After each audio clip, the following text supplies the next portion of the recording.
कोरडे मित्रांनो त्याच्या आईला दूध प्यासाठी कसं भांडत आहे. त्याच्या आईलाच दूध पिता येत नाही कारण की कापड बांधले आम्ही. हे दुधासाठी बघा कसे भांडणं झाले दुधासाठी बरं.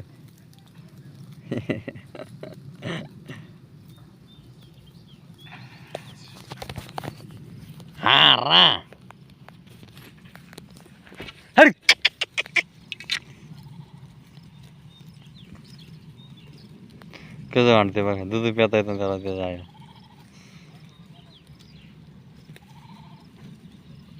तसं पिता येत नाही म्हणते मी तरी काय करू. ते बघ कसा भांडत आहे तेव्हा का